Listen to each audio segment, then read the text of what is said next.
Hello and welcome to Talkin Baseball. The Padres are yelling in the dugout and the birds are soaring in the AL and the NL. Let's talk some baseball.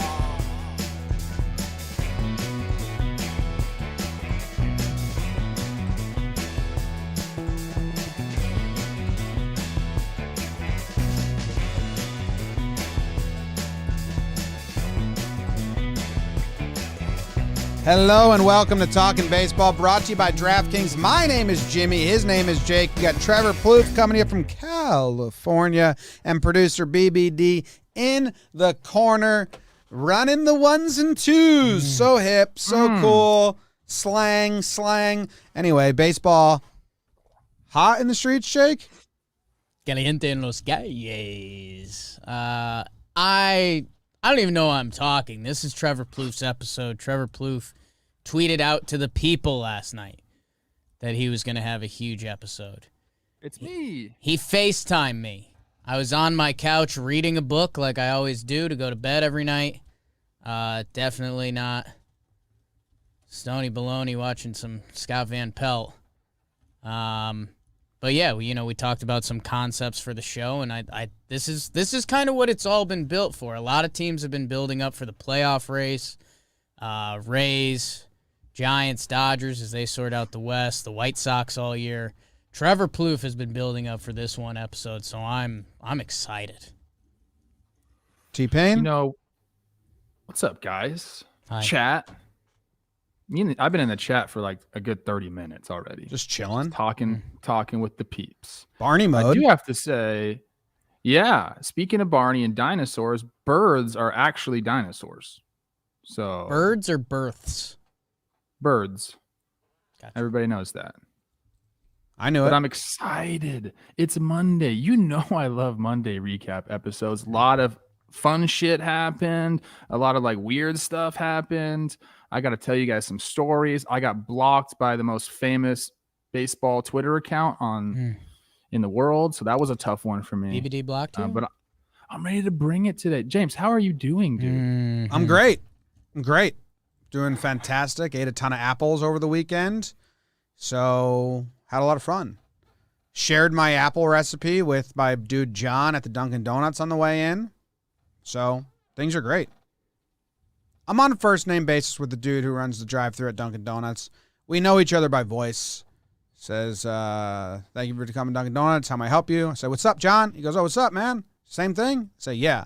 And all I ever wanted in life was to be a local and walk into a restaurant and someone says, you want the irregular? And I say, yes. And now I have it at Dunkin' Donuts. So my day's going pretty well.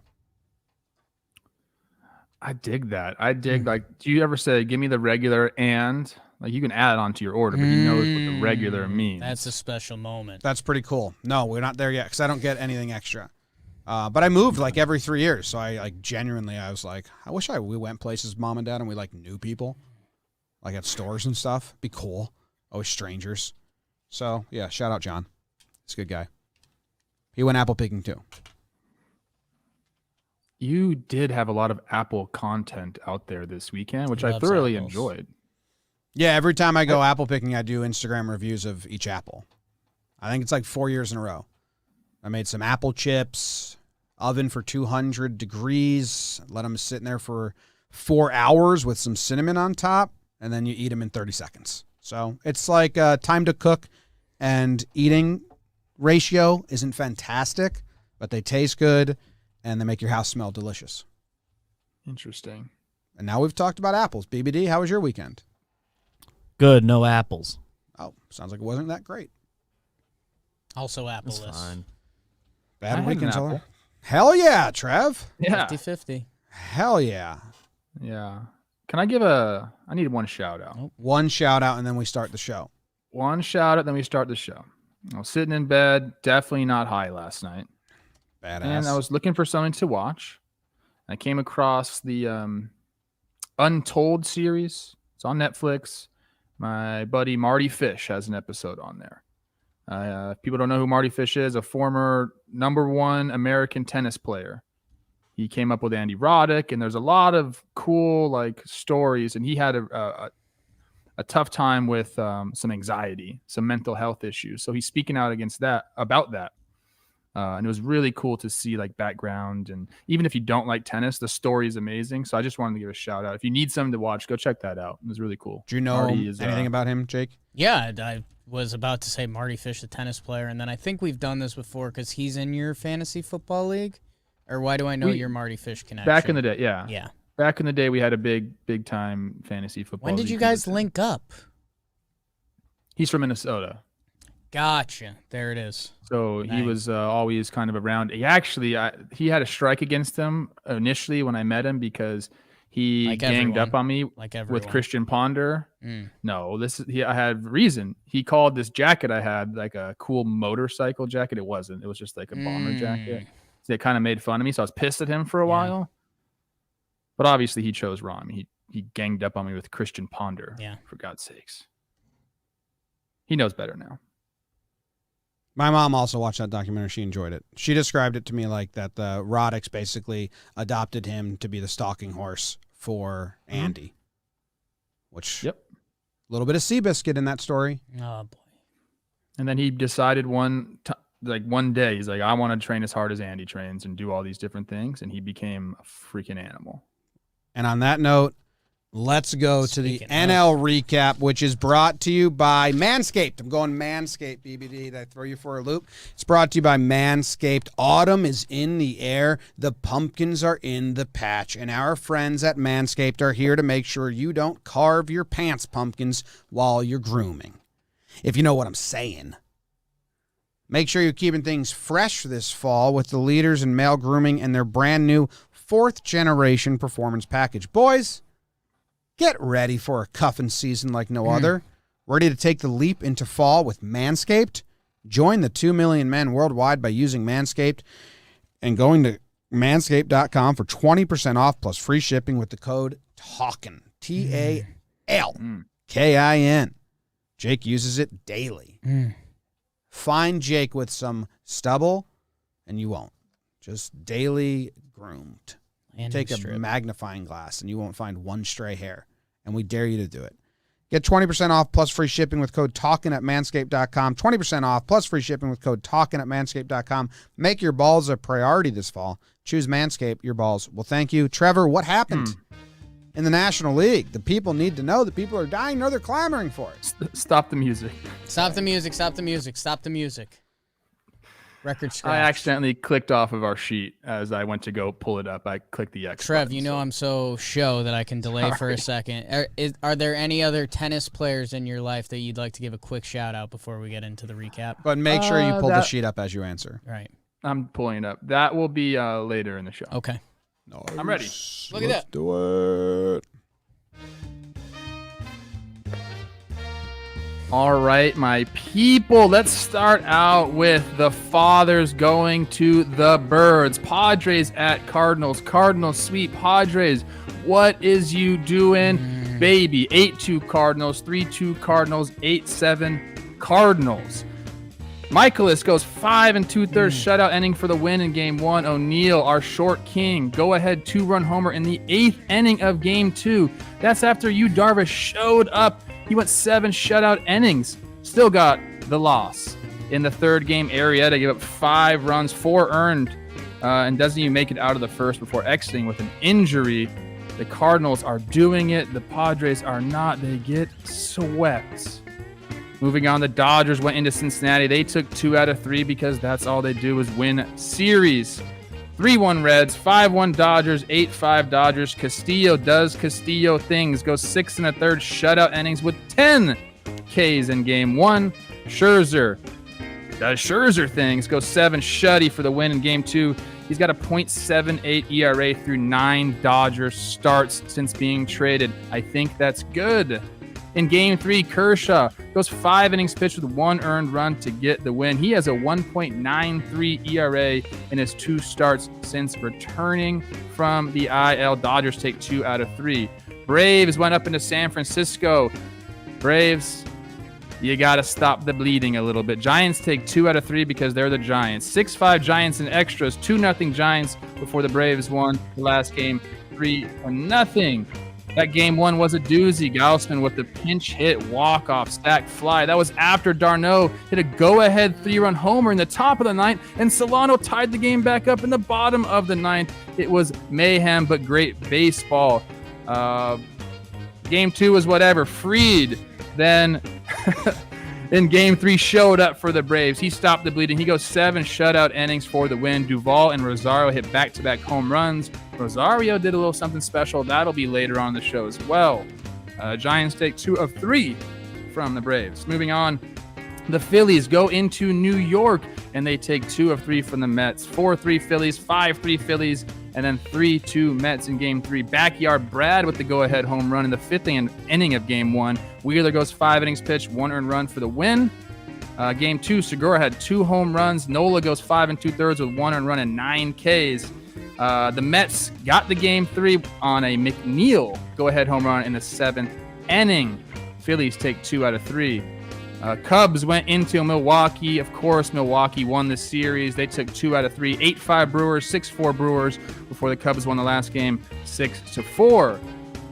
The winning team, Jakey, took the lead in the 8th inning of all 3 games. That's good baseball right there. Brewers did it with 4 in the 8th inning of game 1, including Kane's go-ahead 2-run single. Manny Pena go-ahead 2-run home run. It was the second homer of the game in the 8th inning of game 2. Then the Cubs scored 5 in the 8th inning of game 3, including a Schwindel go-ahead RBI double. Patty is still raking. Brewers take 2 of 3. Rockies at Nationals. Rockies take 2 out of 3. They took the lead in the 9th inning of game 1 on a Diaz home run and a Rogers go-ahead RBI single after the Nats took the lead with 2 in the 8th. Freeland goes 6 shutout innings for the win in game 2. And Espino goes 5 2/3 shutout innings for the win in game 3 to avoid the sweep. And that's the most scoreless innings he's pitched in a game this season. Rockies take 2 out of 3. And the final series in the National League, the Pirates go down to Miami, and they take 2 of 3 because they have fucking Cole Tucker on their team. He had the go-ahead sac fly in the 6th inning of game 1. He also hit an RBI single in game 2. Something cool for the Marlins. Nick Fortes singles and homers in his first 2 career at-bats in game 2 in a losing effort. Marlins walk it off on a Lewin Diaz 2-run home run in game 3. I have 20 seconds left before the music starts, so let's just say a little something. The National League is hot in the streets. Some teams got a "what is you doing, baby?" Other teams took care of business, and that is what happened in the National fucking League.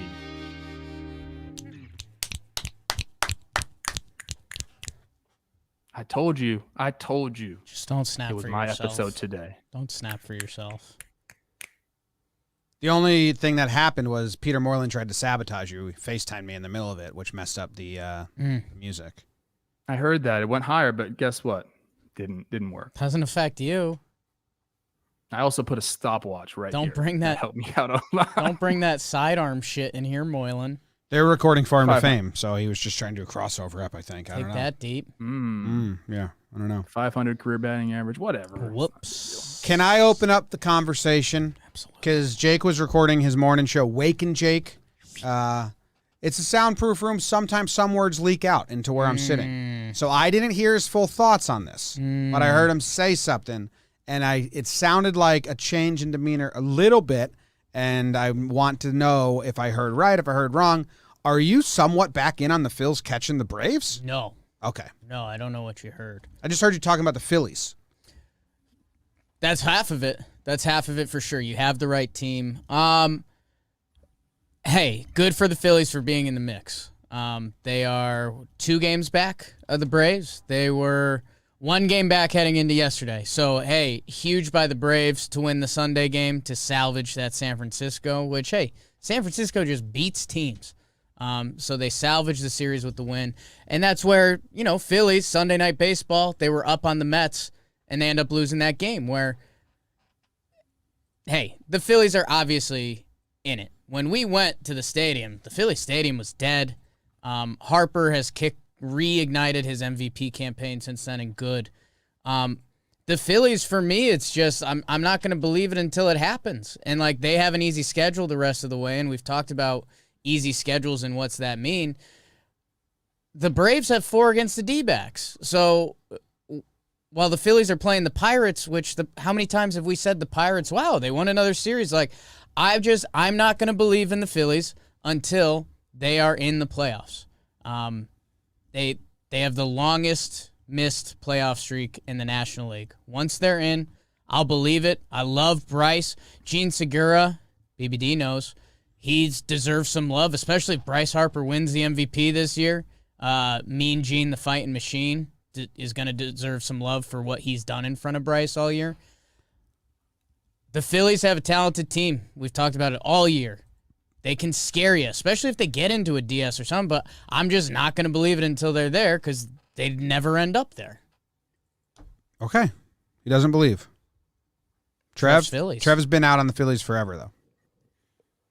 I've gone back and forth. They really hurt me because they had the soft schedule and have not taken advantage of it. Here's the thing. They're obviously in it because they play the Braves. They have a 3-game set against them starting September 28th. So they need to keep it within what? 2 games? Yeah. At that point? You'd like it to... If they keep it within 2 games and they go do the damn thing, I believe they're at home too. So that's going to be a big freaking series. I mean, and the Braves, thank goodness they salvaged that last game in San Francisco. It's no, easy task to go up there and win, but we've been saying this about the NL East all year long. Just when you think a team is, running away with it or actually wants it, it doesn't seem like anybody is really going to take hold until the last day of the season or something like that. So it's good for baseball, man. The Braves need someone to stay on their coattails because you want to go in to the postseason hot. So whichever team ends up getting this NL East title, I'm kind of scared of them. If I have to go play them. So that'll be the Giants or the Dodgers, right?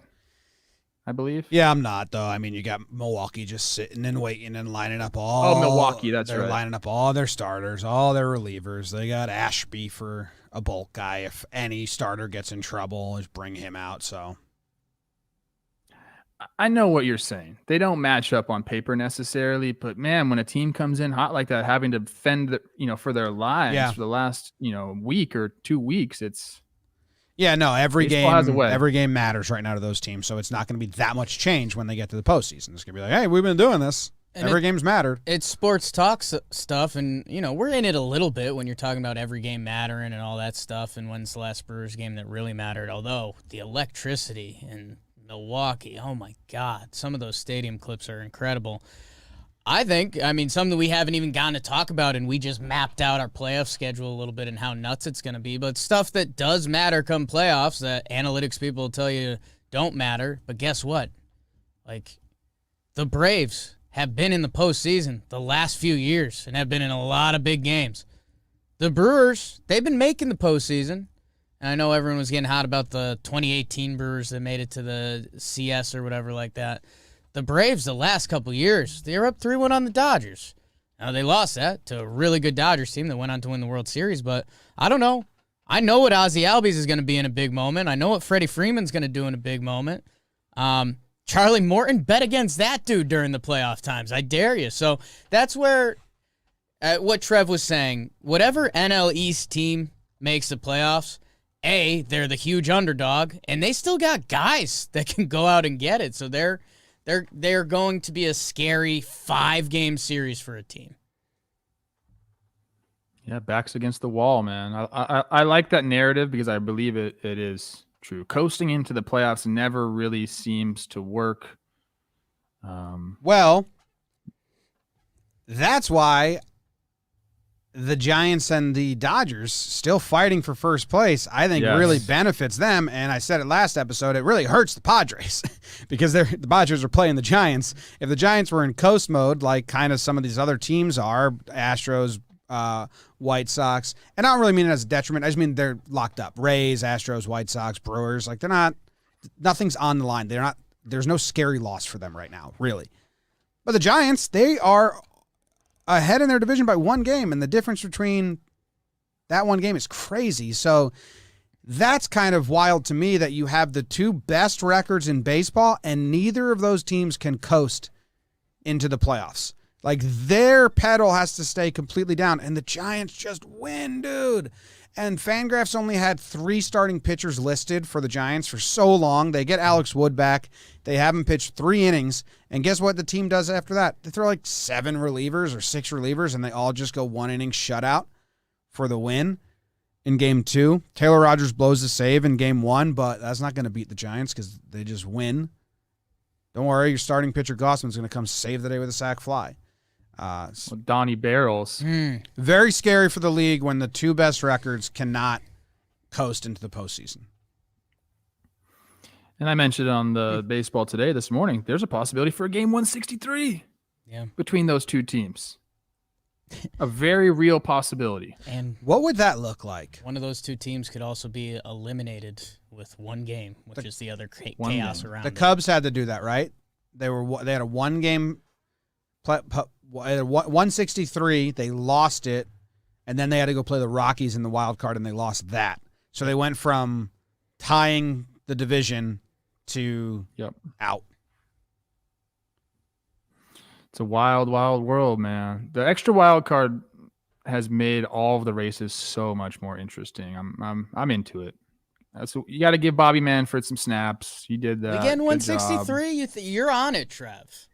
You woke up believing it in your bones, Stimulator. I think that would be just an incredible storyline for baseball. And I'm here for baseball. It's hot in the streets. All we do is make the product.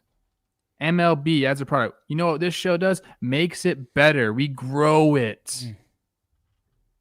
Ad. You see me looking right in the camera right now? I saw it. You know who I'm talking to. Think of me. Just talking to you. Anything else you guys want to talk about? Yes. Did any more teams get skull and crossboned? Skull and crossboned? Got a little glass now in my talk. I think we do have some new teams that are dead. Miami, maybe? Miami. Yes, Miami was not dead, and now they are dead. We need to talk some Cardinals Padres because guess what? The Cardinals are the hottest team in baseball, winner of 8 straight. Tried to tell you, it's bird season, baby. The Cardinals, they have their hot streak now. Like, that was kind of the missing element. They were in the wild card, but they'd never been hot all year. They are now hot, 9-1 in their last 10, 8 in a row. They sweep the Padres at home to basically flip the switch on the wild card. Padres are now in a death march, including some sideline action in the dugout there. But shout out to the Cardinals, man. They just keep winning, and they're 3 games up in the wild card. We got like 11 games left. That's impressive. It's wild. Just a touch up. Detroit and Anaheim also now dead officially. That's the AL recap. We'll get there. Yeah, we'll get there. Just naming teams. The Padres and the Cardinals is nuts. Did you see my graph that took 4 hours to make? People loved it. My brother was saying like, "Hey, you're spending too much time," and I was like, "Yeah, this is like killing me." And then I was like, "I think people are gonna enjoy it though." So shout out to anyone who liked that tweet because it's the most I've spent on time I spent on anything, and it wasn't. I didn't know you did that yourself. Oh my God, Trev. Yeah. Took forever. BBD helped me with the second one for the AL. That probably took an hour of BBD's time. But yeah, the first one, nuts. It's very much like you to just approach a project and just go for it. Yeah. Like that. Yeah. We have to talk about the Machado-Tatis thing. I think I got to apologize for my poor tweet. Wow. But also snaps to me for acknowledging how poor of a tweet it was. Yeah, if anyone doesn't know, Tatis got rung up on a high fastball by Wayno, a little 40-year-old versus 22-year-old action. Never mind. And Phil Cuzzy behind the dish rings him up, and he didn't verbally say anything to Cuzzy. He just gave a very pouty face, and then Tingler ran out. And with the softest ejection of the year, the both booths didn't even show replay of it. Like, that's how uninterested people are in Jace Tingler right now, which was bizarre to me. I've never seen a manager run out, argue with an umpire, and neither broadcast care to show a replay of it. I know, don't care. Like, we don't even have a shot of him getting thrown out. Maybe they showed it way later in the game. But anyway, so Tingler gets ejected. He's out. Tatis is still throwing his helmet in the dugout. After the inning ends, third base coach Bobby Dickerson comes over and gives him some tough love, which is his specialty. Like when the Padres signed him, it was because he was with Manny in Baltimore and was a tough love guy. And Manny said he likes it, keeps him honest. So Tatis is getting tough love from Dickerson, and then Machado joins in and starts giving like the toughest of love you'll ever hear. It's like, everybody knows you're the best player in the world. The whole stadium knows you're the best. Just go play baseball. Play baseball.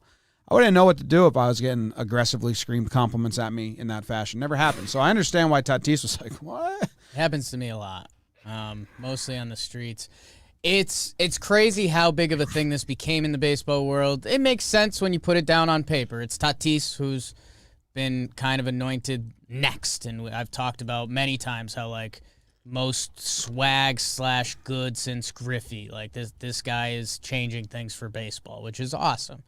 And then Machado on the other side of it, who has a reputation, fair or not. I mean, some of it is fair. Some of his stuff from his younger days, when he was Fernando Tatis's age, really doesn't age well. He did some not so hot things, and then since then, a lot of that has been blown up just because people kind of wanted to, and it gets you some clicks and things like that. So it's tough. I do think baseball and a lot of the talking heads have landed in a good area on it. That like it's good leadership, and Manny Machado's grown up. But yeah, for me, this kind of wasn't even a thing, but because of Twitter, the internet, which, hey, is a lot of what we do, it had to become a thing. I think it's a thing. I think it's really cool and interesting and, like, fascinating that someone got video footage of it. And from the outset, it looks weird. But I think it's Machado's attempt at good leadership. I don't think it's good leadership. I think you do that in the dugout or in the clubhouse or quietly. Now they're going to get asked questions about it forever, and like they didn't go. The Padres pushed them away from doing post-game press conferences. Like, well, the next time they get in a mic, dude, people are going to ask, and now it became a thing. So I think Machado has a lot of good quotes out there. He did an interview with Britt, our friend Britt Garelli. I always like Garoli. I always double guess myself on the pronunciation. Where he said in Baltimore, I had a lot of older leadership teach me like their way of baseball, and I was a young kid and I made a ton of mistakes. But I like what they taught me, and I want to teach it to other guys. So I think the concept of what he's saying is perfect. But I probably you don't like that he did it in the dugout. No, really? Okay. You get now it's a thing. I think you do that if you know cameras are on, you do it quietly, or you do it in the clubhouse or something. But Trev, obviously you have the most insight here, being a former player. Yeah, I mean, I have no problem with what he did. I do agree with you. Like, if you're going to like kind of scream like that, it's probably better to do it in the tunnel. If you're just going to pull him aside and talk to him, you can do it in the dugout, no problem. I don't know, man. Like, I think it's good for Tatis. There is an intersection here for guys that played, kind of when I played. Machado, we came up probably around the same time. There was still very much like a tough love thing to rookies. And that's changed now. Now it's like, hey, rookies, like, come feel as comfortable as possible. We want you to perform. And I think a middle ground there is good. You can't just let guys come to the big leagues and do whatever the fuck they want. It's too much. It's too hard. You have to have people kind of explain to you how to go about your business.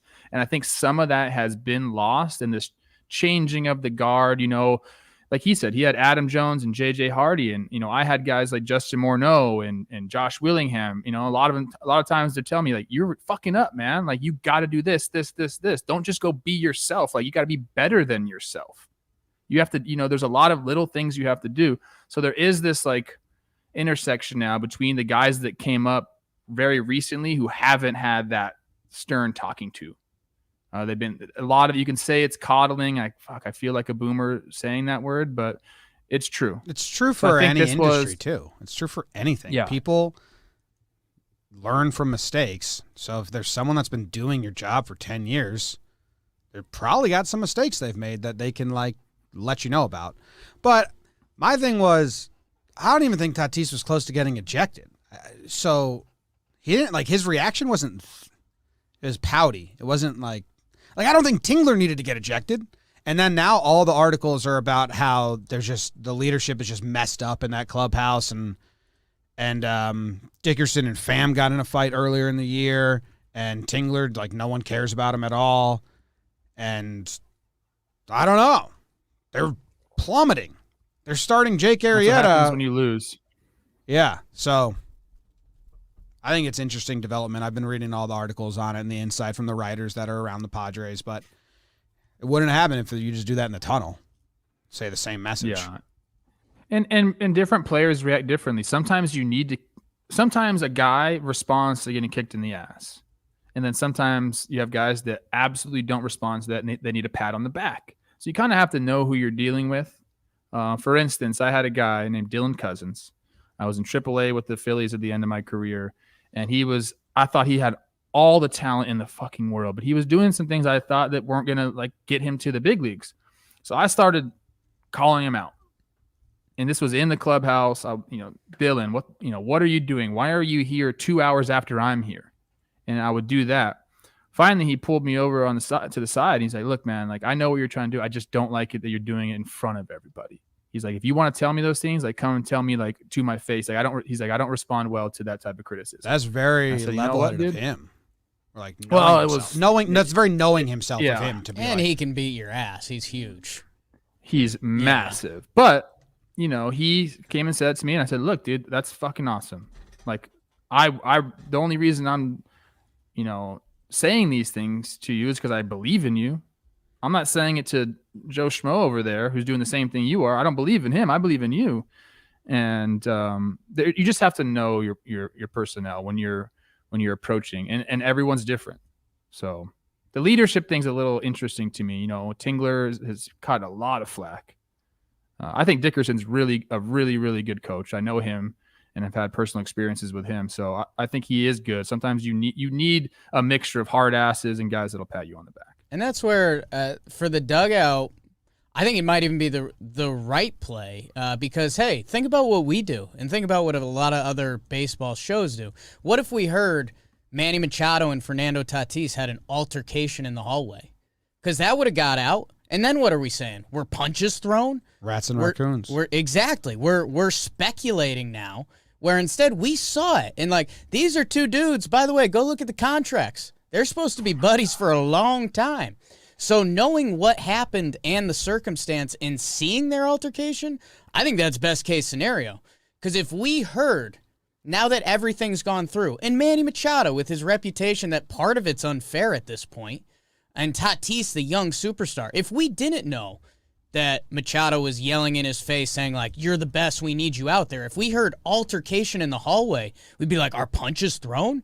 Did Machado just sign his ticket out of here? Instead, we kind of know what happened. He was just trying to reinforce Tatis, the young guy, that, like, we need you, dude.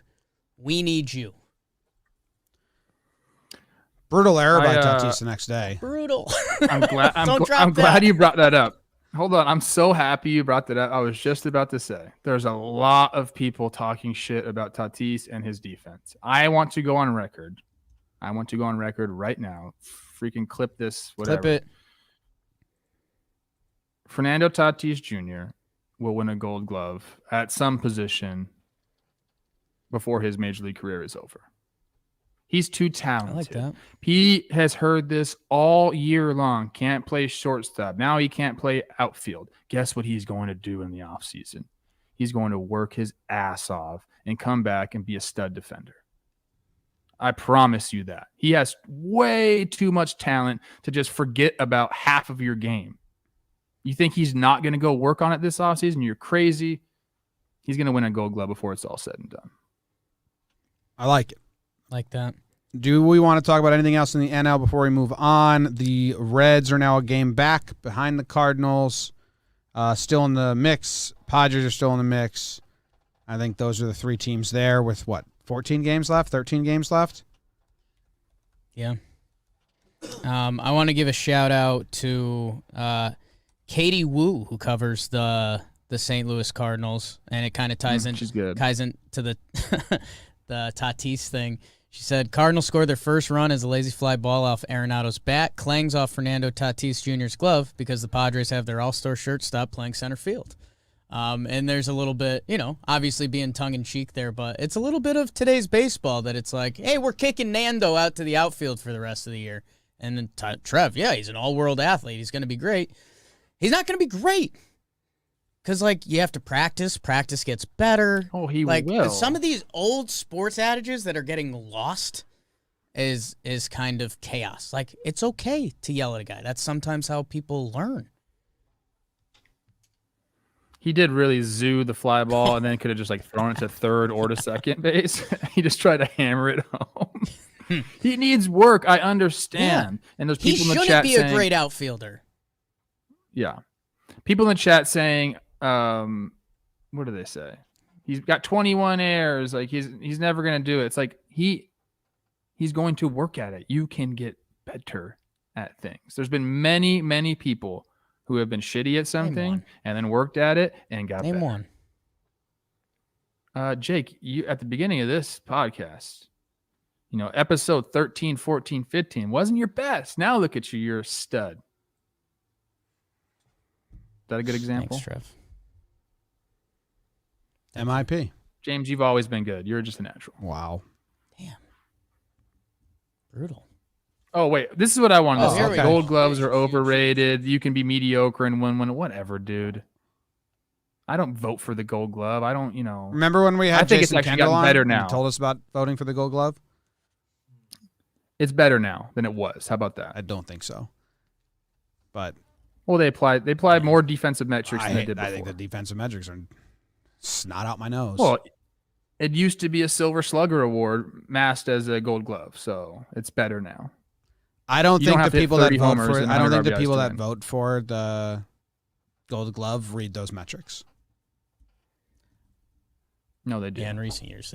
Last year was all defensive metrics, which is, again, baseball sprinting in the wrong direction, overcompensating. Did they change the people that vote? Because remember, Kendall told us that it was just the coaches in the dugout. They would Right. just get handed a piece of paper, and sometimes they would tell a clubby, circle some names. Yeah. And then that's how they voted for the gold glove. Last year was pure defensive analytics. So there's no voting? They completely... Last year, I'm not sure where they landed this year. Okay. Well, let's go to the American League. Brought to you by DraftKings. Trev, Jake introduced me to the bet Yeah. on DraftKings, and I'm now 5-1 on this bet. And I think it's going to go away eventually. Yeah. I didn't get to place one today because I forgot to. Because Mondays I have to leave New Jersey earlier than usual. But if you guys want to download the DraftKings app, use code JOMBOY, and then you go and you find a team that hits homers and is good. And then you find a team that they're playing that has a bad starting pitcher. And there's a bet in there that you bet that the starting pitcher will give up one home run and his team will lose. It's not that he loses and gets the loss. It's just that his team will lose. So, sorry, Alexander Wells. I apologize to you. But every time he pitches, I've just been betting that he's going to give up a home run and the Orioles are going to lose, and I've won both. Yeah. And I did it with Bailey Ober for the Twins. They were playing the Blue Jays. I was like, do I think the Blue Jays are going to win? Yes. Do I think Bailey Ober is going to give up a home run? Yes. I've got a laundry list of guys that it's not supposed to be shots fired, but Colby Allard, Humberto Castellanos, Josiah Gray, Mad Bum. It's free money. Go get it. Josiah Gray, Dodgers prospect? I mean, he's now pitching for the Nats. There's a pretty big trade, Trev. Keegan Aiken. Oh, they I did took it trade on him. Keegan Aiken. You just followed the Baltimore Keegan Orioles Aiken. around, basically. Unless they play the Yanks. Yeah, Wells twice. The other bet that I'm obsessed with right now is just the first inning, because you either lose it right away or you win it right away. You don't have to wait out the full game. So I've just been betting on will a run be scored in the first inning, and I'm 4-0 on those. Whoops. That's also easy. Or is it two good pitchers? No. Is one of the pitchers Jake Arrieta? Yes. And then you win. And it's very easy. Stop the Arrieta slander. He's my friend. Oh, I like 2015 Jake Arrieta. Yeah, Cy Young winner. Yeah. Look, dude, it gets hard sometimes. He's Father old. time undefeated. Yeah. So you can do this stuff too. You download the DraftKings Sportsbook app now. Use promo code JOMBOY, and when you do, you'll receive $200 in free bets. All you got to do is place a $1 bet on any football game. So you put $1 in, you get $200 back that you can use to bet. Promo code JOMBOY this week at DraftKings Sportsbook, an official sports betting partner of the NFL. I did it. I took my $200. It's now $300. I'm up 100 on these stupid bets I've been placing. I don't place a lot of money, but I just winning. Jim likes to win. Must be 21 or older, New Jersey or Indiana or PA only. New customers only. Minimum $5 deposit, $1 wager required, one per customer. Restrictions apply. See DraftKings.com/sportsbook for details. Gambling problem? Call 1-800-GAMBLER in Indiana, 1-800-9-WITH-IT. Here's what happened in the American League. Are you ready? The Orioles went to Boston and got swept by the Red Sox. Good for the Red Sox. Sale, full pension, Piv, and Evaldi all pitch. They weren't lights out. The relievers pitched better for the Sox, but they all got the wins, or the team got the win. 6 of the 12 Orioles pitchers gave up 3 earned runs or more. Holy smokes. Sale went 5 innings pitched, 1 earned run for the win in Game 1. Red Sox are 12-2 in their last 14 games, started by Evaldi or Sale. How about that? Bogarts with 3 hits and a homer, 4 RBIs in Game 2. Red Sox took the lead with 3 runs in the 7th inning of Game 3, including a Renfroe go-ahead RBI double after Mancini hit a go-ahead 3-run double in the top half of the inning to keep the sweep. The Indians came to the Bronx and they lost the first game to their old pal Corey Kluber. He shines, goes 6 innings pitched scoreless, but the Indians fight back. They blow out the Yankees in Game 2, 11-3, and then blow them out again in Game 3, 11-1. The Yankees in Game 3 looked about as bad as a team can get. No life. Mistakes on the base paths, mistakes with the gloves, mistakes with the arms, and the Indians capitalized on all of it. They scored 7 runs in the 5th inning of Game 2 after Gary Sanchez dropped an easy foul pop-out to keep the inning alive, and that went on to score all those runs. So good job by the Indians. Yankees, brutal! The Blue Jays hosted the Twins, took 2 out of 3. They finished the series with the Twins' old pal, Jose Barrios. And he was the only starting pitcher for either team to complete 6 innings in this series. Donaldson had 3 extra base hits with 2 RBIs. He also said hi. He said hi to Vladdy Jr. Said, "What's up, dude? How are ya?" Vladdy had 5 hits with a homer and a double. Bichette with 4 hits. Ryu got rocked for 5 earned runs in 2 innings pitched and goes on the IL with the neck strain. That's not fun nor good. The A's went down to Anaheim and swept the Angels. Good for the A's, keeping it alive. Their starting pitchers absolutely dealt, man. Swervin, Irvin, Cap, and Montes. Man, did they pitch. Combined a 0.47 ERA. How about that? All 3 of them had a quality start. Irvin, 6 innings pitched, 1 earned run.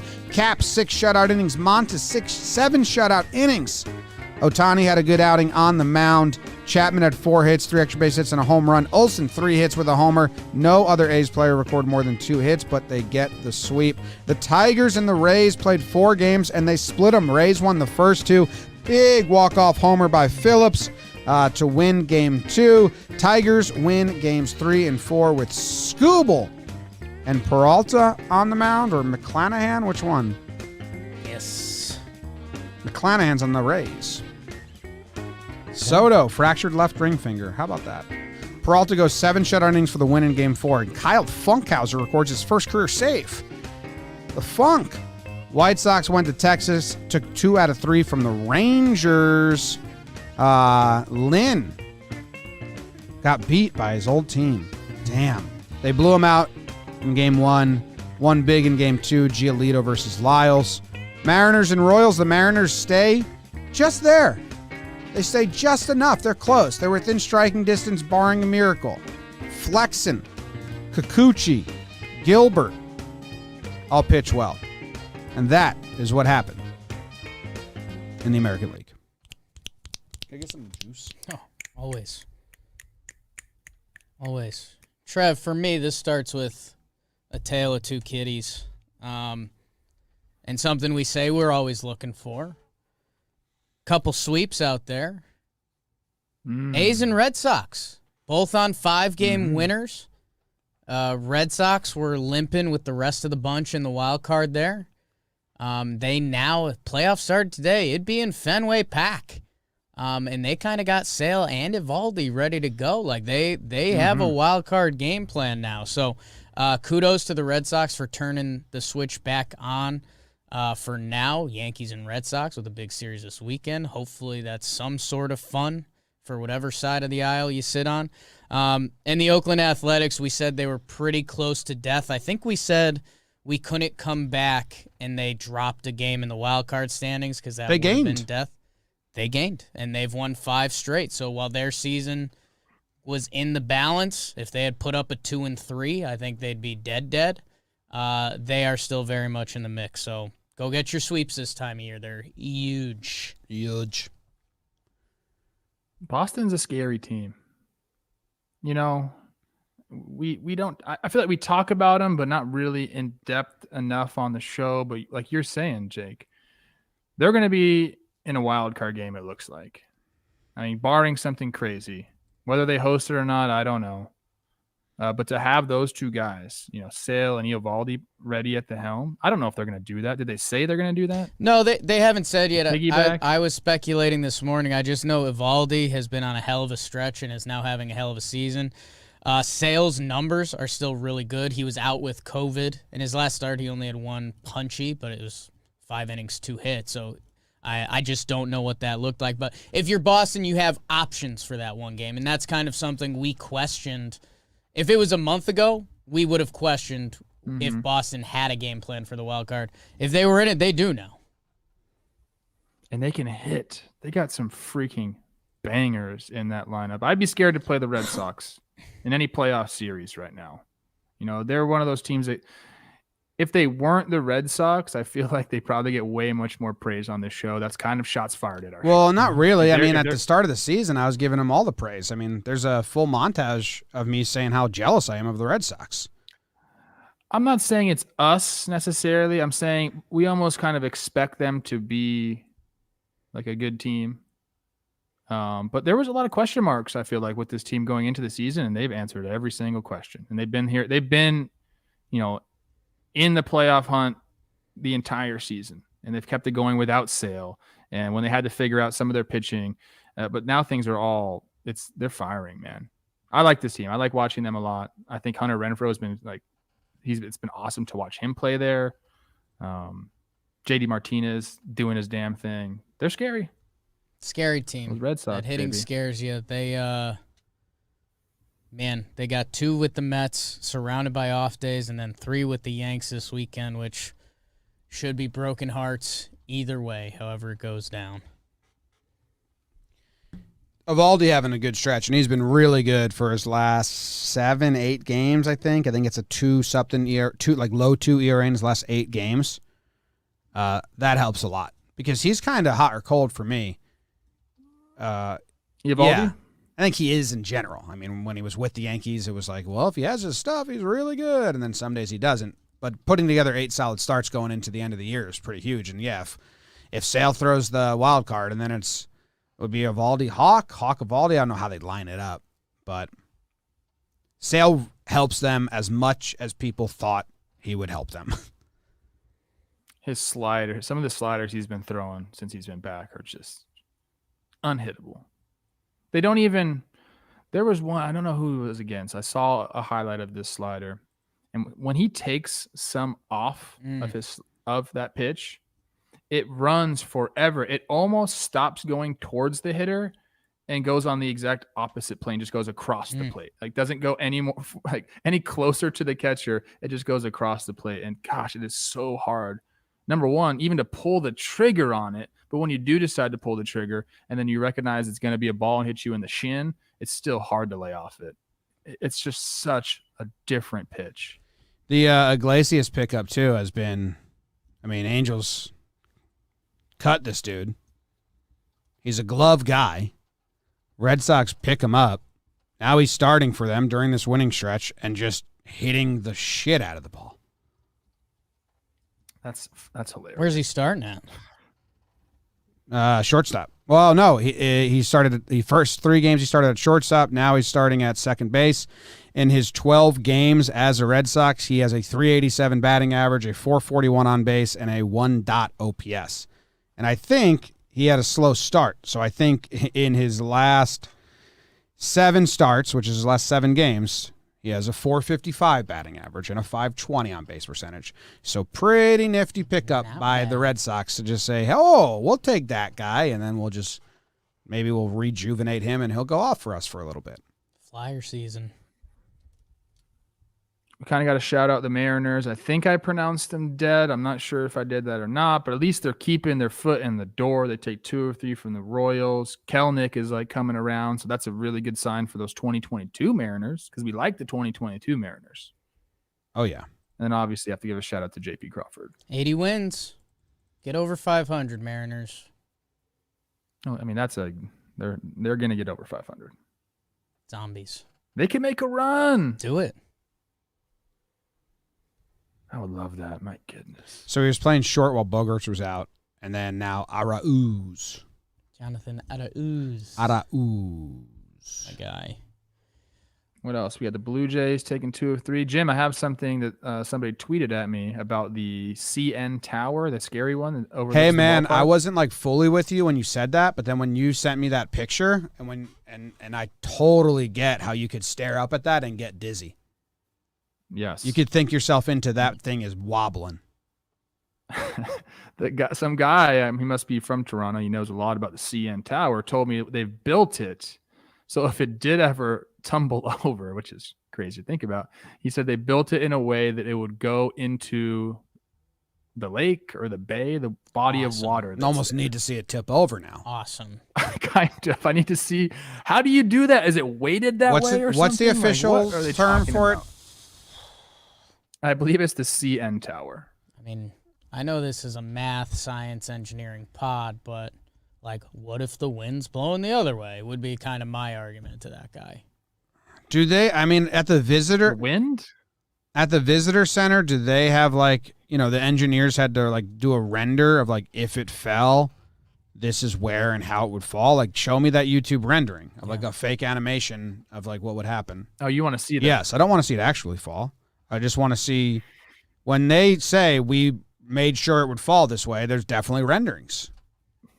Show me the renderings of the tower. That thing's had to be built, in the 80s? It's like a new building. I'd ask you. I don't know, man. But shout out Blue Jays taking 2 or 3 from the Twinkies. Barrio shoving against his former team. The Vladdy Donaldson thing was awesome. Donaldson is beloved in Toronto. And anybody else did that after a game, I'd be like, that's weird. But it seemed right to me. Vladdy, Donaldson. I think this was Donaldson saying like, hey, this could be your MVP, even though we know it's probably not going to happen. Pretty cool moment. What did Vladdy say after the game? Did you guys catch any of the comments? I did not. Nobody? Tough question. You looking at renderings? No, I was looking at Arauz. He's on the COVID list right now, so when he comes back, I wonder if they have a decision to make, if it's a Iglesias hot streak till he goes for the Red Sox. But I like when guys pick up a guy and then he's just going off. They might want to get away from him because I don't think he can make the postseason roster anyways, right? I think they picked him after the deadline. No, they can't. Yeah. Yeah. So that's like a catch-22 there. That's a real big bummer for him. A little weird baseball. Oakland, the other team I mentioned with them, they're playing Seattle, so that's going to be fun. Get hot, Seattle. Get Oakland away from the wild card. I got to ask you guys before we move on. Gotta ask. I know they weren't necessarily booing Gerrit Cole, but that was a bad look by Yankee They were fans. booing Gerrit Cole. Why is that a bad look, dude? It's a must-win game, and he shit the bed. You're allowed to boo that moment. No, Dude, because so if he didn't sick have of this Gerrit soft Cole, bullshit. it'd be. Oh my! Not every boo is like, we're booing you in your life and your entire career. Dude, it's a must-win game, and you just had your worst outing of the season. Boo that. The anti-boo I don't people think they were booing. I don't think they were booing Gerrit Cole necessarily. I promise you I they think were. They're booing this situation in general. If they were booing Gerrit Cole specifically, Well, it's not just him, but it's like everything. Like the season basically ended so they that weren't. day. That's what I'm saying. And it was Gerrit Cole's like going to save it. The season ended that day. Are you declaring the Yankees dead right now? Like for real?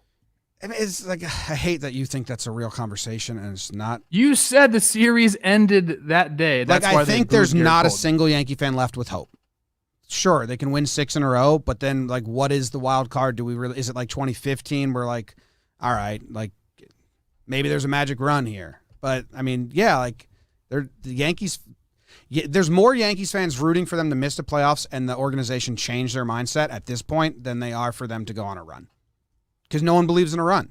But, man, you're like, it's just he had his worst outing of the season in the game where we needed him to have his best outing. Boo. I don't know, man. I don't know. I think it's ridiculous. I get that that's like the whole part of Yankees fandom and the culture and New York media and New York is tough and all this stuff, but like it didn't make any sense, dude. He's been your guy. He's stopped your losing streaks. He's been everything that's advertised. Had a bad game. Boo the bad game. Come on, man. The boo still has controversy. It over means it. different things to different people. Like you guys are saying. I don't. Susan Waldman, who we hold close to a religious figure, also had a hilarious quote that we had on the Jay Sterling calls, which is like, what'd she say? Like, how can you people be doing this? Or what's wrong with you people? And she loves Gerrit Cole. They're like, Very quick. What's wrong with you? Sure, but she's also seen a lot of Yeah, baseball. exactly. They said that on the broadcast. What I you watched guys that. are both saying is fair, and there's never going to be a solution. It's how you quantify the boo in your head. It means a lot to some people. It means nothing to others. There will never be a solution. The conversation will go till the end of time. yeah, I don't care about that. The boo's got to mean something. No, it's Then what if then what does the boo means mean? I the don't boo like is what just meaningless happened. for I don't like everything. what just happened. You just That's did a just bad straight job. up entitlement. Boo. Ghosts. Halloween. Boo. What's their deal? We can move on after this, but I've gained so much respect for Gerrit Cole this year Same. I love Gerrit and what Cole. he's done. Gerrit Cole and Like, he Stan is- are the biggest like representations of how I want a Yankee player to be at all times. Because they got that bag. Yeah, they're living life a little bit easier. No, yeah. But I'm not even talking. I'm talking Yeah, about post game interviews, the way Right, they but I handle think the fans. that allows I them agree to with. be I agree with more you. of That themselves. allows them to be like, they don't. Their guard is down. Less to lose. Yeah. They're just so honest, I think if you're just booing just to boo, it doesn't mean anything. dude. Those anymore, so people then were it's not even a booing real just to boo. boo. They were booing the fact that Gerrit Cole had a bad start on what was an important day for the Yankees season. Where you land on that, do episodes on it. We could do episodes on it. People write songs about it. Love, booing, sex, all the same. Comes from emotion. I'd like the record to show I don't have love, booing, and sex in the same quadrant. Yeah, I just don't think it's as harmful as non-New Yorkers make it out to be, or like people in the stadium. Like, I think if you're at the stadium, and dude, a lot of times that was a loud boo. A lot of times we'll go to games, and there will be maybe 10 people in one section that boo, and then all the beat reporters will be like, Aaron Judge getting boos as he walks off, and then Twitter's like, look at these assholes, and I'm like, that was 5 guys. Like, we've been at the stadium where we got asked, like, did they boo? Did they really boo X? And I'm like, what? No. Yeah. Didn't notice. Didn't notice. And it's like, if you sit underneath the beat reporters and they hear you, they'll just tweet out, like, now they're booing because they know non-Yankee fans just, like, get their panties in a bunch about how Yankee fans act at Yankee games. Now I don't like giving the boo attention. I'm just saying. That was one of you the know, bigger boos. Susie, of the year. It was a big boo. It was a big Susie said, Frustration. "What are you guys doing?" It was a Or, frustration. come on, boo. people, or something like that. Like that wasn't one of the ones like Judge has No, his that third wasn't- strikeout of that the wasn't game. a It's like, smattering. oh, they booed him. That was the worst He got game booed. of the year. Yeah. Susan reached out, by the way. Good. Yeah. She's the best. Jake? We done in the AL? Any other teams need to be talked about? What else you got, John? What else happened? The Rays are kind of losing, but I don't think it matters. So, Rays fans, like, what's going on right now? Do you care? If a Rays fan reaches out and says that they're worried, then I'll, like, dig into stats, but I would guess they're not at all. I mean, man, if I'm a Rays fan and you tell me we're going to split 2 with the Tigers and I'm going to get that Brett Phillips walk-off in moment, I think I shake hands on that. I'm like, yeah, deal. Yeah. That was awesome. pretty cool. Luis Head was the opener. Head to open. Lewis? Lewis. His transaction page is hilarious because he's their guy that just goes up, down, up, down, up, down, up, down. Biggest snap guy. Sweet Lou. This account does not exist, so I deleted his Twitter. Damn. Jake, are you going to tell us what happened in the IL? Trev, can we get a preemptive robo fix? Wow. Yep. I was gonna say that. Ready? Gonna miss it. The series of the weekend, the series everyone is talking about. My Snakes went down to Houston for a 3-game set. What if I told you 2 of these games went to extra innings, including the first, Brandon Belak versus Mad Bum. That game goes 10. Astros win. Little hit by pitch walk-off. How's that do it for you, Chas McCormick? Just too many C's in the name. I don't want to be rude. I'm trying to heal things between Yankees and Astros fans. Just a lot of C's when I read Chas McCormick's name. Game 2, the Snakes will not go quietly into the night. They win 6-4 in the 10th. Cole Calhoun and Dalton Varsho, my short king, with the big homer. They win that. And then 7-6 in a battle of the Zacks. Greinke versus Gallen. We got some scoring early. Kyle Tucker left game 3 with some right shoulder discomfort. Don't like that. Michael Brantley beginning baseball activities as he tries to come back. Oda Rizzi optimistic he'll be able to come back from his 10-day IL stint. And the other really fun moment in the series was Kyle Tucker purposely getting picked off in game 3 so the D-backs couldn't challenge Gurriel tagging up and leaving early. That was a fun baseball one. Astros win 2 out of 3 against the Snakes. Good job, Stros. Chas McCormick's middle name? Guess? Kane. Yeah. With a K. C. Ah, okay. Yeah. Chas McCormick, it's a 30% C ratio. It's too many C's. 4 out of 13. Wonder what the most... Guys, send in real-life people that have the biggest C ratio in their names. Okay. Chas McCormick. Cookie Carrasco. Some fun baseball in this. That's 3. Name's not Cookie either. Could be. We had a Zach battle, which I know that always speaks to you. Hit by pitch walk-off. Greinke versus Gallen, right? Yep.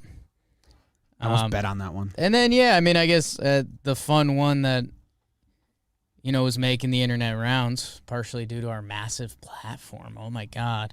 Kyle Tucker purposely getting picked off with some high IQ baseball. I didn't know about that at all. I think the third base coach had to know instead of Kyle. Did there post-game interviews about it all? I haven't watched, but that is pretty cool to know that rule. Like to read that somewhere, because you got to read the rule book, or you see it happen somewhere else and you just put it in the back of your brain like, all right, I'm going to do this. So it's kind of, I'd say the equivalent, because I think you're going past it too much, it would be the football when a wide receiver has a controversial catch and they run up to the line and they run a play.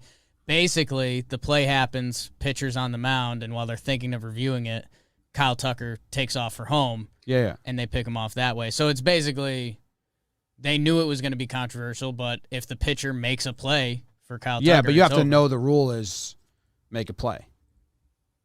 Yeah. I didn't know that. Well, if something happens on the field, you can't go back. You know? Yeah. because you can't. It's not a timeout. I want to appeal it. It's like you have to get on the rubber, step off, and then appeal it. So, like Jake said, it's essentially just going up and snapping the ball right away. He's probably had it in his mind like for a long time. So if the Diamondbacks just ignore him, if the Diamondbacks just ignore him and say appeal, the ump says plays dead, come back to third, and Tucker just has to go back to third. I don't think so. If there's like an active play going on, I think that they forced them to not be able to appeal. It's kind of a loophole in the system. Yeah, it's a little bit of a loophole then, Little bit. because if you'd rather have that run stay.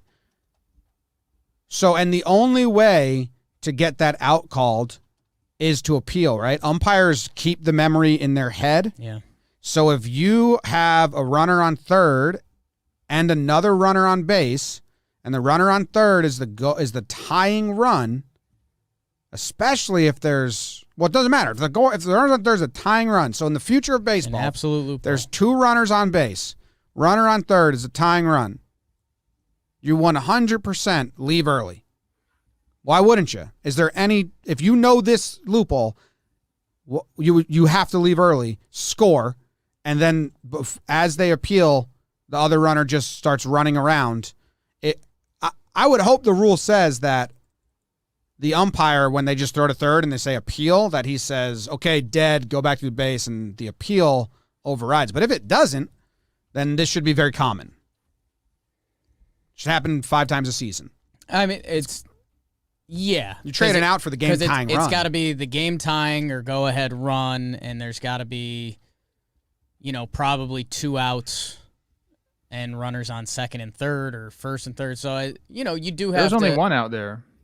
You have to add up the coins a little bit. Yeah, I guess if you're taking the lead, you don't care about that too much. What's interesting is because it is a live ball, it's not a dead ball play, a dead ball appeal. It's a live ball appeal. Say they were just to say, fuck it, you go run, we'll just appeal. Well, now that run scores. So even if they appeal and get it right, there's still a run scored. So it is a very interesting situation. Now, the more and more we're talking about, I'm like, this seems stupid. I would hope I don't look at the rule. It makes sense to me that they thought about this and said if the Diamondbacks just said, well, fuck him, we're appealing that, the umpire would say, okay, play's dead real quick. Why do you have to step on the mound and step off to appeal? How dumb is that? You should just say, we want to appeal and point or whatever. That's the dumb. Baseball has some dumb rules that need to be fixed, like this one. Yeah. You make the pitcher able to walk a hitter by pointing, but to appeal, you have to. That is so stupid. Yeah, you should just call time. And I mean, we saw a loophole with the appeal earlier. I did a breakdown on when Tony La Russa was mad at it because they used a mound visit to buy them time to watch more replay. And then they appealed, and then they got to challenge the appeal, not the play that happened, because time lasted too long to challenge the play. Their 30 seconds went out. They bought themselves an extra 30 seconds, appealed it, then challenged the appeal because they knew they were right via replay. So the whole appeal process is providing a lot of loopholes. That's what happens when you make new rules. And you have a game that has a rule book that's wild. All right, good stuff. Let's go on to the second half of the show where we discuss individual performances, and this is brought to you by the National Baseball Hall of Fame, because you get into the Hall of Fame for your individual performance, not for your team performance unless you're a manager. Then it's kind of you get in for your team performance. Either way, we're talking about the Hall of Fame, and they have a YouTube show called Hall of Fame Connections. It's a 13-episode YouTube series with new episodes dropping every Wednesday. It takes a look at Hall of Fame and their collection from an exciting and new angle. Each episode tells a different story of how 2 seemingly unrelated artifacts in the museum's vast collection connect to each other, crossing through generations of baseball history. Hall of Fame Connections provides an exciting opportunity to engage baseball fans of all generations and is directly linked to the Hall of Fame's mission of preserving history, honoring excellence, and connecting generations. Support for the series was provided by a Market New York grant through I Love New York / New York State Division of Tourism as a part of the Regional Economic Development Council initiative. To stay up to date with the release of each episode of Hall of Fame Connections, follow the Baseball Hall of Fame social media channels at Baseball Hall on Facebook, Twitter, Instagram, and YouTube. Brings us to next part of the show. And the first thing we do here is we give out our Standout Performances. Standout Performances. And it's just a one-game thing for new listeners. Just one game. A standout game that we want to talk about. Trev, you go first. It's your episode. Did you say new and exciting angles? I did. Anyways, my standout performance will be going to my former teammate, my former friend. I've talked about how much I love this guy in the show quite a bit. He did something pretty spectacular here. It's Eddie Rosario. Is your phone by your mic? It's not. I'm roboting? No, you're just getting a lot of feedback. Little fuzz, little peach fuzz. Eddie Rosario hits for the fucking cycle in San Fran, and he did it on 5 pitches. He's always a free swinger. He doesn't walk a lot. We know that about Eddie. Things went his way. Hits the double in the first inning. Then gets one in Triple's alley out there. Bryant almost made the catch. It stayed in the park. He gets what could have been a stand-up triple. He ended up sliding. Then the homer off of the top of the wall ends up in McCovey Cove. And then his last at bat, first pitch swinging, just loops a little single into center field for the cycle and immediately asking for the ball. I love that when players do that. Give me the ball. It's like everybody knows, bro. We'll get you the ball back. So shout out Eddie Rosario. Kind of a sneaky pickup for the Braves. Sneaky little pickup there for the Braves. He hits for the cycle on 5 pitches. So snaps for him. That was the coolest part. 5 pitches. Just swinging. What else you going to do? Throw it up there. Bored. Man, the Braves, they deserve a little love. Eddie Rosario, he's got a 1 dot on the Braves. 19 games, whatever. Soler in the 8s, Adam Duvall in the 8s. They made a lot of little moves that are making it happen for them. Love Eddie. Yeah, and people are saying ESPN was calling him Everyday Eddie. That is not his nickname. That's Eddie Guardado, former relief pitcher for the Minnesota Twins. So stop saying that. Yeah. Every Eddie can get it smattered around every now and then. Yeah. I mean, Rosario's he's one of those guys that brings a lot of energy, but never looks like he's playing with any energy. He's very stone. He's almost like Francisco Liriano in like the way that he's very much just quiet, but just goes out and does his thing. Every once in a while, you'll see some emotion come out of him, but then straight back to like the face. He gave you a look when we were at Twin Spring Training. When he saw you, he's like, "I fuck with Plouffe." That's my guy. Yeah, we've had some good times together. Like that off-season app. New and exciting angles. My standout performer is Shohei Ohtani, and he gets talked about a ton, but 8 innings pitched, 2 earned runs, 10 Ks. His ERA drops down to 3.2. He started 23 games now. I do think that after his outing before this, when he went 3.1 with 6 earned runs, and he was and then 2 before that was only 5.4, and the ERA jumped it up to the 3s. It was in the 2s forever. He jumped it up to the 3s. He gets it back down to 3.28 here, which is one more start again. He can get it back down, but a lot of heating up now with Vladdy Triple Crown, MVP, and a lot of people have been saying forever, well, Shohei's got locked up. He's doing things we've never seen before. Blah, blah, blah. I think this is like it was cemented, in my opinion, but now it's like double cemented after this outing that he just has it, and we can't really fight it anymore. But Blue Jays fans, like I understand. Want to know why I understand? And this you're going to be annoyed by this. Miguel Andujar had a better rookie season than Shohei Ohtani, but I came on Talkin Yanks and I said Shohei Ohtani's the rookie of the year. He's doing something we've never seen before. Even though Andujar's numbers are better and he played more games and helped his team more, Ohtani is rookie of the year because he is the rookie that you're going to talk about. So I've been in the situation to a lesser extent as Blue Jays fans because they're arguing. They're trying to come at Ohtani. They're making it a personal battle. Ohtani's the MVP. The cement has been cemented with his start against the A's. Saved us a couple weeks of talking heads, giving a Vlad argument. Exactly. Yeah. He just kind of said, like, no, all those conversations you're planning on having if I have another bad start, just bury them.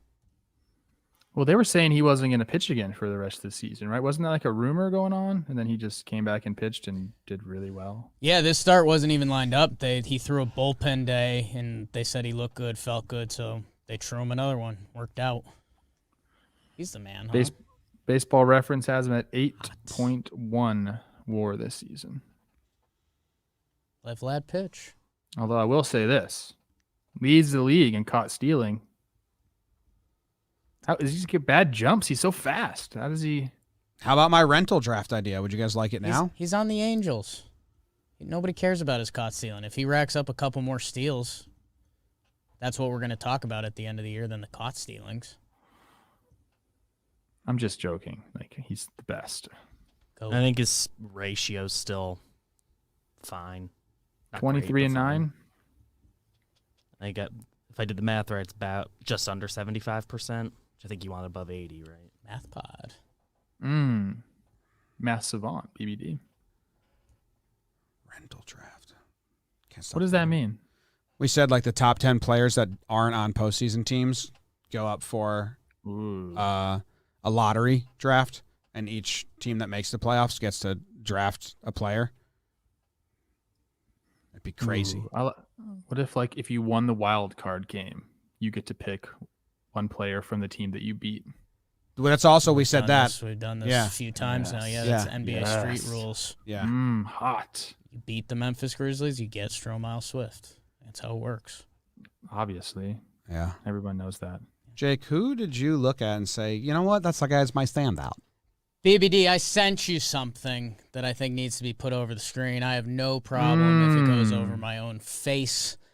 My king, my 6-foot king, Tyler O'Neill.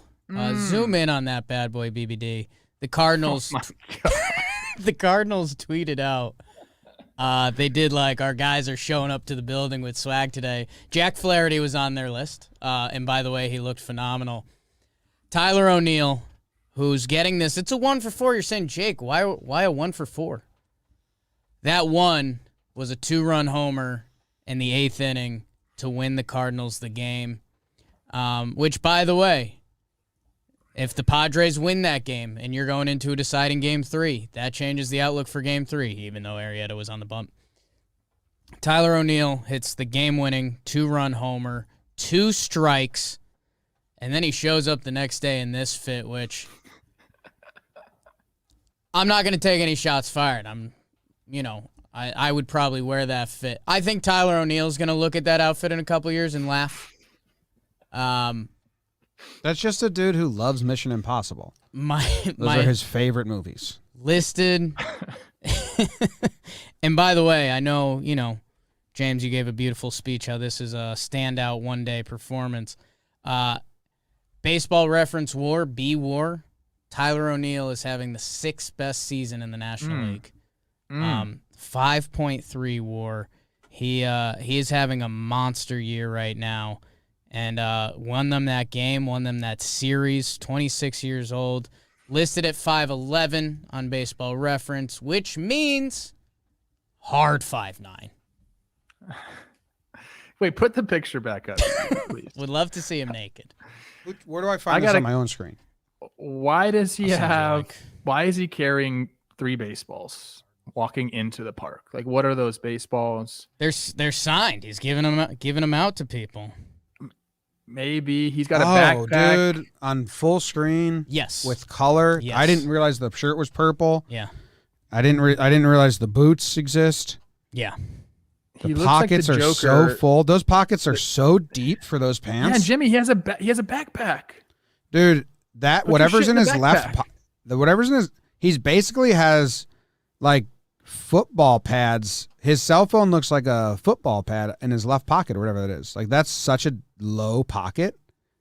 And Can you explain the left pocket to me? Not It's a our big left, phone. his left. It's so low. there's a bit. I think we've got a big phone that might be iPhone 13, 12, and then I think we've got a standard wallet in the other pocket. But map out the wallet to the waist in Right. the pants. It's a It's a deep pocket. It's a deep pocket. That's one of That the could be like a custom pocket. There's Jim, no you know, like- belt. There's high class, high fashion shoes when you zoom in on those. Here's what I'm saying. Tyler O'Neill, my guy, breaking out this year. Awesome. I think in a couple years, he looks back at this outfit and he laughs a little bit. Because, by the way, in the Cardinals' original tweet about it, Jack Flaherty, as I mentioned, is on the list. And that's where Tyler O'Neill will be in about a season and a half. Jack Flaherty swag. But right now... I got to make a statement to the people about the fashion. Please. I too I like wearing pants. Okay. You know, what do you call them? 3/4 pants. They're Yeah. not capris. They're longer. A shortcut. You can't wear the 3/4 pants with high shoes. My bad. You're good. You gotta go with like a low cut loafer there or something. Jack you looks can get some great. sneakers on that, but you don't go looks high good. boot, high pants. Everybody knows that. Sosa looks like a hitman. What I'm having a lot of trouble on is what region of America is Tyler O'Neill from that he's dressing like that? There, you just found it, Jim. Yeah, he's not. He's Canadian. Yeah. How do you not know that, Jimmy? You just found your answer. This is a dude from Canada visits a big city for the first time, and Tyler, we love you. I mean, those boots with that shirt and sunglasses has never been done before. That's Dude, 3 different states it's coming together to great, party on the bro. same human. It's great. That's a Canadian in Vegas. I want to know why you have a backpack, but you're still using your pockets. Dude, We get him this that's a offseason. non-pocket. The pants are so deep, if you didn't fill those pants with something in the pockets, I think the pockets just look like They're out. they're just the biggest pockets I've ever seen. I love him. God, I love him too. He's the best. He's so jacked, though. Where So the you- Cardinals do spring training? Arizona? No. Okay. Good talk. It's a hard no. Jupiter? I'd like to Yeah, take they share with the Marlins. I'd like to take a topless pick with Tyler O'Neill. Oh, he's I'm from going Vancouver. I'm gonna text Flaherty and ask him like what happened here. We need to know like what's Thank going you. on. See if I can get a response. Vancouver kind of adds up. Vancouver's such a weird town. It's nice, but it's such a weird town. Like, what happens How do I- here? Mm. Like, what are you guys about? I don't even know. I visited. Couldn't get a vibe. All right, where's Jay Flair? You texting him right now? Good standout, I'm Jake. out. Thank you. Thank you. 6th best WAR in the National League. Tyler O'Neill. Enjoy texting Jay Flair. See you later, Trev. We have 5 guys on Slump Watch: Christian Yelich, Enrique Hernandez, Abraham Toro, Nelson Cruz, Randy Arozarena.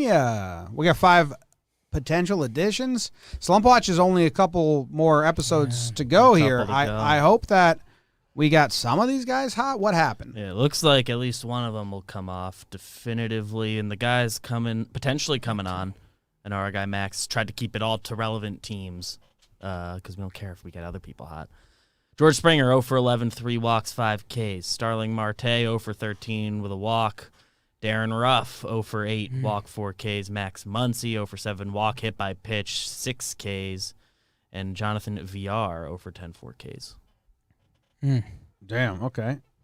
Yelly went 3 for 12 with a double, 3 RBIs and 2 walks. It's not hot, but the OBP's there, and it's good enough. Yeah, I've so got Yelly off. That's a fine I'm going to series. do one. Kike, 4 for 11 with 2 doubles, 3 RBIs, 429 OBP as they swept, and he performed. That's 2 claps. I went 5. Wow. Abraham Toro, Dallas. 0 for 11. Not good. Did you see the Astros just did Dress Like Zach Greinke Day? Yep. And it's like awesome. I tweeted it out last night, and I was like, There's Yankee fans that the word Astro will just always send them into a spiral. Zach Greinke Day is one of the best things this baseball season's provided. It is. And Lindsay Adler retweeted and it was like, so I dress like Zach Greinke? That got me good. Zach Greinke did good. Toro, he stays on, I guess. Nelson Cruz, he's on. Randy, did you hear that the Padres really wanted Nelson Cruz for leadership? They were like, we'll play him at first base. We just want him because he knew Manny when they were in Baltimore together. We just want him for leadership, and then the Rays snagged him. Kind of a funny outlook of showing how much they felt the clubhouse needed a stabilizer or something. Nelson Cruz 0 for 4. Let's just take Cruz off. Yeah, we got to leave one of the Rays, I feel like. We'll leave Randy. Randy's the GOAT. I mean, he's got to get ready for playoff mode anyway. Yeah, that's smart. We'll leave Toro because he's now, 1 for 22, and they've got a big series against Oakland. I want Springer on there. I think he's a huge piece of what Toronto's doing. Starling Marte on the A's. He's been crazy. Some of his stats are ridiculous. And then Muncy. Yeah, Muncy's a weird one for me because, he's going to be off. Yeah, so it's a win for us. Okay. Shows off our powers. Done. And Cook Darren the Ruff, books, I kids. can't get into him. I know you can't. But I want to. I think if you said the whole story to yourself, I think you'd like it. I want to be a big Darren Ruff fan. Was out of MLB. Yeah, I know. For Slump Watch purposes, looks like only 2 games, too, so easy to just not do it. Having a big year. Dude, he's like... Yeah, he's having a big year. I don't know what's going on. I should be a big Darren Ruff fan. I can't figure it out. Okay. It's a me thing. No one worry about this. It'll happen. I mean, Mr. Ruff is hilarious. I think it's RUF. I think that's getting in your way a little bit. If it was 2 Fs, I think that's closer. Yeah. He's also got such pretty eyes that it weirds me out. 35, doing it. The way he moves in the outfield, you'd think he's taller than 6'2". Burly. He moves in the outfield like how you think Judge would move. Kind of lumbers. Yeah. From the 5 plays I've seen. If he and Judge switched the way they move around the outfield, that would make a lot more sense. Yeah.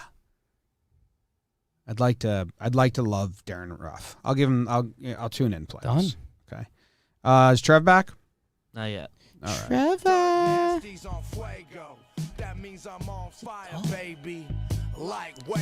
I mean, Lizard's got to eat. Oh, can you remind Trevor that I'm mad at him again? Yeah. Done. Jeez, Trev. Kelnick went off, Jake. Love that. He had 2 games that were suggested for standouts. He went 5 for 9 with 3 bombs, 2 doubles, 7 RBIs, and 3 walks. Damn, 3 homers, 2 doubles, 5 extra base hits, and 3 walks? That's a 1.7 OPS on the series. Jose Ramirez terrorized the Yankees. He went 6 for 10 with 2 homers. 1 off Cole was an absolute bomb. Go watch that homer. Jeez. When lefties do that in Yankee Stadium, it's just so cool to watch. When they go upper deck and it's just off the bat, you're like, oh my God, that's upper deck. Didi used to do it sometimes, but it's cool to watch. Go watch that homer. Brendan Rodgers, 6 for 13 with 2 homers and a double. Eugene Segura, 5 for 13 with 2 homers. Eddie Rosario, 6 for 11 with the homer. Vladdy Jr., 5 for 9 with the homer. Ty France. And Ko Tuck, 6 for 11 with a triple, a double. Hey, I haven't seen his triple. Is it sexy? Whoops. I think you answered your own question. Yeah, I guess the question was, how sexy is it? Yeah. I'll go watch it. Trev, mad at you. Still no Lizard pick. James, I haven't seen it. I have seen his deposits where he usually sits. Full caterpillar pooped out? Yeah, lizard You will poop. run into him again. Yeah, lizard poop. You can tell it's lizard poop because it's kind of like a cylinder-looking thing, and then it'll have a white ball at the end. So it'll be brown and a little whiteness at the end. That's how you can tell it's lizard poop. I told my wife that you fed a caterpillar to a lizard, and then I just let it sit for a second, just let, and then Just she marinate. and then she said, "That's weird." And I said, yeah, he feels real guilty about it. She didn't really have a response to that, but I don't like that you're making Katie think like that I'm a strange person because she's a saint. I didn't know if she would. I didn't know what side she was going to land on. She kind of didn't land on either, which I think is where I am. I think it's funny how weird you feel about it. I didn't like dangle it and like feed it like some grapes to a king. I just left it there for him. Well, did you see him eat it? No, for all I know, the caterpillar got away. Oh, dude, you didn't feed it. You didn't feed a fucking. You didn't lizard. feed the lizard, and you held the caterpillar by one. And you held the caterpillar by one end, and the lizard ate it out of your hand. Then what's it all been about? It's a waste. I put it. Graphics department, cancel the T-shirt. Yeah. I put it scuba at the base of this lizard's home. The lizard was there. He's going to eat the caterpillar. Dude, for all we know, you created a friendship. Yeah, that lizard's raising the caterpillar. In his belly. What that thing? Crossbreed. Lizards, let me tell you something. Dude, if the lizard ate it, it's probably turning into a butterfly. Like, that's a fucking natural-made cocoon. Science. I'm not sure about that. Caterpillar. I'm going to take a picture of the caterpillar because it's cylinder with brown on the front and a little bit of white ball at the end. That's what that caterpillar is now. Poop. He was the same color as my sweatshirt. Beautiful green. Do fucking awards and end the show. Awards brought to you by Jake's Knees. You almost went JOMBOY with that, and then you ended up Coach Ball Game with it. What'd you think I was gonna say?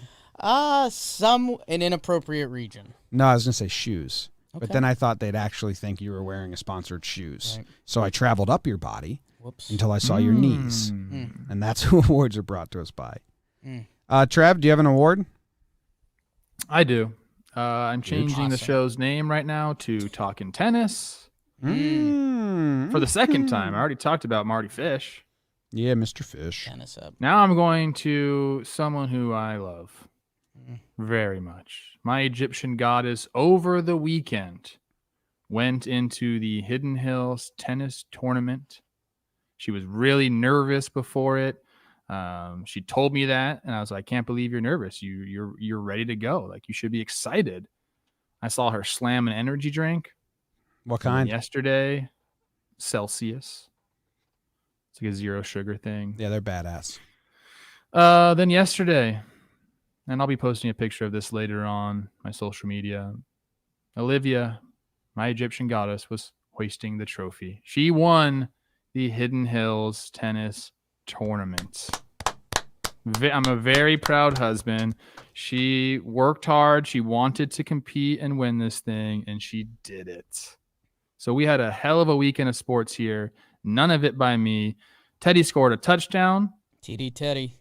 He scored a goal in his soccer game, and he blasted a pitch in our baseball game. So big sports weekend here at the Plouffe household. But shout out my beautiful wife, Olivia, taking down the tournament. She got a big-ass trophy, and I even think she had a Bud Light right after she won it. Celebration Bud Light. So shout out, Olivia. Great job. Proud of the Plouffes. Yeah. Can't spell Teddy without TD. You know what I'm saying?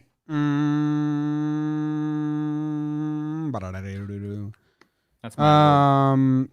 Dude, I did so much research for my award, and I did so much research that I decided it's going to be my topic for the midweek episode and not my award because it's just so much effort went into it.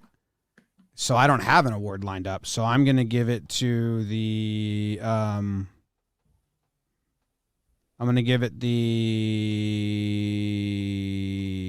my award is the Yep award. Tyler O'Neill's outfit? Yep. Oh, I did get a response from Jay Flair if you want to know. What'd he say? Let me get it up again. Are you kidding me? It's right here, right in front. I have a lot of things open on my freaking screen, okay? I sent him the picture. I said, what happened here? I said, my guy's on fire, but that outfit. And he said, ha, ha, ha. How the F should I know? our guys can't dress. And then some other things I can't necessarily share, but it's pretty funny. Yeah, so there it is. That's the Up Award. And Award. Jake? You got it. That was it? That was it. Yeah. Goes to the Cards for not being able to dress. That kind of speaks to you. No, my award is the Deep Pockets Award. Here we go. Yeah. The Deep Pockets Award. And it goes to the Dodgers for having the highest payroll in baseball. Put money back into the players' hands. Appreciate you, Dodgers. Nice, man. Yeah. Send a message. Yeah. And, maybe Tyler O'Neill, maybe he's looking to fill those deep pockets in arbitration when he gets there in a couple of years. That's great. Thanks. Powerful stuff. That's important. Yeah. Imported. Jake? I'm giving out the Stew and Gravy Award. The stew and gravy? Stew and Gravy. It's on the sheet. Oh, okay. Stew and Gravy. I think I gave out an award similar to this earlier in the year, and I want to follow up on it. You may have heard me mention it when I talked about Short King Tyler O'Neill, that he was 6th in the National League in B WAR. Pretty good, right?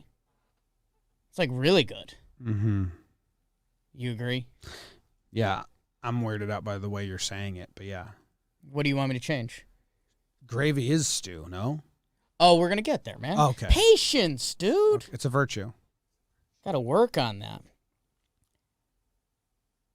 There's a guy in front of him who's 5th place in National League B WAR. You can guess a lot of the candidates in front of him. Soto, that Tatis guy, Paul Goldschmidt, my guy, gave him love a couple episodes ago. So there's one person who deserves some love. It's a team that we've gotten too casual about their winning. It's a guy who's having the best season on their team. I don't think we mentioned him when we talked about the Giants before. And, man, when he goes to Thanksgiving, especially after his brother-in-law just lost the AL Cy Young last start, there's going to be some stewing over that gravy. Because Brandon Crawford and the Giants, man, they are on their way to special things. Jom has them in the World Series. Gerrit was going to be fine sitting there with his Cy Young, hearing about Brandon's playoff stories. But now, Gerrit lost the Cy. He is going to be stewing over that gravy at Thanksgiving when Brandon Crawford talks about him and the Giants hoisting the World Series trophy. Brandon Crawford, 5th in the National League in WAR. 5th! 34 years old, playing shortstop. He's having a great year. He's hitting free agency. He's going to get a little bit of that coin. He's just a guy that could get more love every episode this season, so I'm giving him some here. Brandon Crawford. Brandon Crawford. I believe he got extended a month ago, but He did. How much? $232. Let's go! That's money, Trev. He should have went for free agency. Doing that gravy. So there's baby. gravy on the What did table, you just and say? they're stewing over it. Garrett's stewing over the gravy at Thanksgiving. He's mad, Yes. and there's gravy on the table. Yes. Okay, I get it now. Well, Garrett's not allowed to have a Thanksgiving dinner. He's a New York Yankee. He has to be working 24/7. You can't take time true. off to have Thanksgiving dinner. It's true. I'm booing him for that. If you have Thanksgiving dinner, Garrett, I'm booing you. Boo! I'm booing you. Boo! I'm booing both of you. Boo. Not BBD. I still don't understand your You award. guys are never gonna, and that's why I got the conversation off of that. I understand. But I like understood I at like the Brandon end. Crawford. There's gravy on the table because they get together at Thanksgiving, and he's we mad. moved past that. We were on to your guys' boo conversation. Trev was trying to get back into that, and I'm not letting that happen. I was on your side. I'm saying I understand it. Thank you. Yeah. Thank you What? for the gravy. What if Gerrit Cole doesn't like gravy? Never does. He's not going to stew He's over got the gravy then. takes. He might stew over the He's mashed got gravy potatoes. takes. I mean, if he doesn't like gravy, then he might stew over it. Like it might be a yearly tradition. He looks at it. He's like, I fucking hate gravy. Yeah. He's stewing over it. Giants, Brandon Crawford, fucking in the playoffs. I'm over here. Kind of hot too, you know. What are Like the he's a Yankees sneaky doing? hot dude. We know that you're into Crawford and He the leans into his colors look. and pretty boys that ride motorcycles. But he's got. I think Crawford has like a weird style too, though. So like his look is like he's an attractive person, but like his style is pretty. We bad. did an episode where I showed you the both of them side by side, Yeah. and then made a hilarious commentary. Brandon about it. Crawford street clothes. Let's see this. Oh, he's got some fun to him. I like that even more. Yeah, it's There is a picture of him at a 49ers game, and it's where Trev wants to be in Brandon Crawford's look. I remember it being like baggy jeans, Nikes, and like an oversized shirt or something like that. He's on the Niners sideline, field pass, obviously. Beard, hair, hanging out of the beanie, sunglasses, Niners tee with the jacket over. Yeah. No, I mean, that's home for you. No, you'd like that, Trev. But the bagginess, that was the late aughts, early 2010s in Northern California. When I moved now. It's back now? Yeah, baggy's back. That's good. When I moved from Northern California to Connecticut, it was like eye-opening the difference in like baggy versus non-baggy. And then Northern California was just, everything was big. Man. Those years. Brandon Crawford guy. Big Brandon Crawford. You see when he wore the same outfit he wore as a kid? Did you see him on Pablo Sandoval Day? Got some Post Malone, Jake Storielli vibes going. Look at this. He wore the outfit that he wore when he was a kid. All right, let's get into the elevator. Do you think Gerrit Cole just says, "Hey, congrats on your 2-year, $32 million. I'll make that in 1 year." So fuck off. No, I think he's genuinely happy for him. No, Gerrit has one comment at Thanksgiving that was just over the line. Just over the line. Okay. I think that it's... And then Brandon to Crawford text hits him him with later. like, I took the 2 for 32 because I'm happy. And everyone's like, let's go watch the game. Let's play with the kids. That's why we're here. God, imagine making 30-something million for 1 year. Mm-hmm. All I can do is imagine. Who's it. the best friend of the week? For the first time, it's Cole Tucker. 6 for 11, triple, double, 2 ribbies. Walking a steal. He stole a base? Was that sexy? Give him consistent at-bats. The please. triple wasn't as I think sexy he as I has wanted been. it to be. He kind of stumbles around second and then gets there. I didn't see the slide, but it wasn't like one step. He was like, ugh. But Nobody's hell gonna yeah. call it There's the a little bit of sexiest like a- triple they've seen. There's a little bit of a newborn baby deer. Yeah, there's a Yes. little element like, I'm doing it. Yeah. Good job, Cole. Hey, wait. How many more friends of the week do we have? 3? Yeah. It depends what we Yeah. want to do with that last step. Okay. Yeah. Because we got to send him an official plaque. Welcome to the elevator. We see you're wearing a Seattle Mariners hat. Aren't you excited that Kelnick's putting it together? Wow. We still got a chance here. We got the A's coming to town. Is it Kelnick or Kellenick? Who are you in the elevator with? I was the guy with the hat. That was the guy with the hat talking. Wow. I only wear this hat because my wife got it for me. Mm. Never been into baseball. I just operate this elevator. This I is think you got to talk about Abraham Toro. slumping.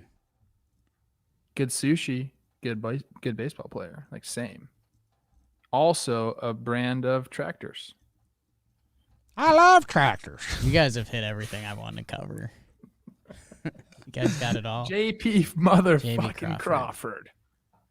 Gold glove at shortstop. Maybe. 2 Crawfords in the West playing short That's what they're saying. Pick one right now. JP or Brandon, go. for what? To have Thanksgiving? I'm gonna go. Sex, I'm gonna go Thanksgiving, Brandon baseball, because defense, Cole's gonna be there. offense. Marrying your sister. Ooh. I'm gonna go. Well, is JP married? Because with Brandon, JP would be a little young for my sister. my sister just got engaged. I think her and Brandon are around the same age. 26. have an in with the Cole family. I'd be in with that. Oh, you're not in with the Cole family if Crawford is divorcing. Who said he was getting divorced? Oh, his double marriage? Yeah, double marriage. It's 2021. My sister would be double married. We're starting a fucking commune. Today, community. Still Shout be out Jess. brothers. Jess put out some fire pics on IG, everybody. Go like that IG post. Hot. 2 T's.